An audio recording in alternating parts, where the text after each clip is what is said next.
আমরা ইংরেজিতে সময় কি করে বলবো, সময় কি করে বলবো একদম ঘড়ি দেখে আমরা আজকে বুঝবো, ঠিক আছে? আচ্ছা, আমরা নিজেরাই টাইমটাকে চেঞ্জ করবো আর দেখবো এখন কটা বাজে। বাংলায় বললে 6টা বাজে। তাহলে আমরা কি বলতে পারি?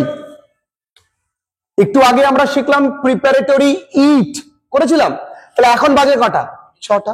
তাহলে আমরা লিখতেই পারি ইট ইজ 6 o'clock।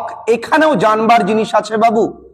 এই যে ও ক্লকের ওপরে অ্যাপোস্ট্রফি দেওয়া, এটা আসলে কিন্তু অফ, কারণ এটাকে ডিসগাইজড প্রেপোজিশন বলে। আমরা প্রেপোজিশনের ক্লাসে বিস্তারিত শিখেছি। যদি কেউ আমার ক্লাসগুলো মন দিয়ে করে, তার আর কোনোদিন কোনো গ্রামার সম্পর্কে, রাইটিং সম্পর্কে প্রবলেম হবে না। It's my personal challenge. আচ্ছা চলো, এবার সময়টাকে একটু বাড়িয়ে দিই। এখন বাজে কটা? 6টা 5। তার মানে 6টার বেজে 5। তাহলে আমি লিখতে পারি ইট ইজ 5 past, মানে 5 মিনিট অতিক্রান্ত। 5 past কি? 6 লিখতে পারি। আচ্ছা, যদি আমি এমন দিই তাহলে কি হবে? ইট ইজ 10 past 6, 6টা 10। যদি আমি এমন দিই তাহলে এটা কিন্তু 6টা 15, যেটাকে আমরা বাংলায় বলি 6:15। তখন লিখতে হবে ইট ইজ 1/4 past 6। ও বাবু, এই কোয়ার্টারের ক্ষেত্রে আমরা এ কোয়ার্টারও লিখতে পারি। যদি স্যার আমি ইট ইজ 6:15 বলি, আমার কি ফাঁসি হবে? না, সঠিকটা জানলে তো। আচ্ছা, এরপরে ভালো করে বুঝতে হবে। এরপরে 6টা কত? 20। তাহলে ইট ইজ 20 past 6। আচ্ছা, এরপরে কত? 6টা নিশ্চয়ই এবার 6টা 25-এ আসবে বাবু, তাই তো? ইট ইজ 25 past কত? 6। এবার 6:30 আসবে বাবুরা। তাহলে কি? It is 1/2 past 6। তার মানে এই অবধি যা আছে সবটা কি? পাস্ট। ভালো করে বুঝবে, এই অবধি যা আসবে সবটা কি?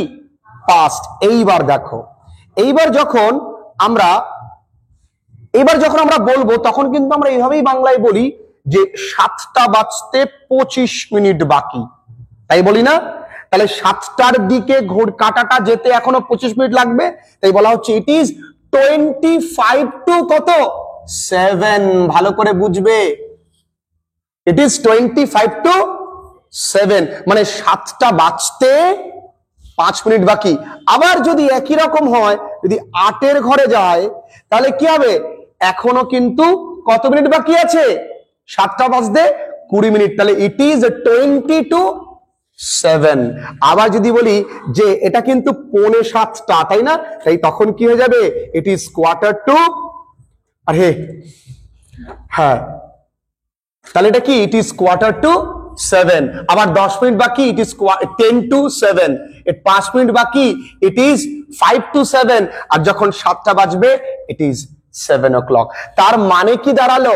যদি ঘড়ি এদিকে হয় তাহলে পাস্ট, আর যদি এদিকে হয় তাহলে 2। কিন্তু যটা বাজবে সেক্ষেত্রে কিন্তু এক ঘর বেশি হচ্ছে। এই 2 এর ক্ষেত্রে ইট ইজ 25 to 7। যদি 1-এর ঘরে থাকে বাবু, তখন কিন্তু ইট ইজ 25 to 2 হবে, কারণ দুটোর দিকে যেতে এখনো তোমার 25 মিনিট বাকি। ভালো করে বুঝবে, কিন্তু এদিক গেলে পাস্ট, এদিক গেলে কিন্তু 2। একদম ক্লিয়ার। যে কোনো সময়কে আমরা কিন্তু ইংরেজিতে বলতে পারি। কয়েকটা বাড়ির কাজ দিচ্ছি, তোমরা আমায় বলবে তো যে 6:35-কে আমরা ইংরেজিতে কি করে বলতে পারি? তোমরা আমায় বলবে 6:10-কে আমরা ইংরেজিতে কি করে বলতে পারি? আচ্ছা, 2:45-কে আমরা কি করে ইংরেজিতে বলবো? আচ্ছা, 4:15-কে আমরা ইংরেজিতে কিভাবে বলবো? এই কটা তোমাদের বাড়ির কাজ থাকবে। তোমরা আমাকে কমেন্ট সেকশনে জানাবে যে তুমি বলতে পারছো কি না, ঠিক আছে? এই কটা তোমাদের কিন্তু বাড়ির কাজ থাকবে, ইংরেজিতে কি করে লিখবে। দেখো, আমাদের কিন্তু ইংরেজি গ্রামার ডাইজেস্ট কোর্স এবং একই সঙ্গে ইংরেজি তোমরা আমাদের পরবর্তী কোর্স কিন্তু আমাদের ইংরেজি রাইটিং কোর্স, যেটা অত্যন্ত জনপ্রিয়, অনেকের কাজে আসছে, তোমরাও কিন্তু ট্রাই করবে, ভীষণ উপকারের একটা জিনিস।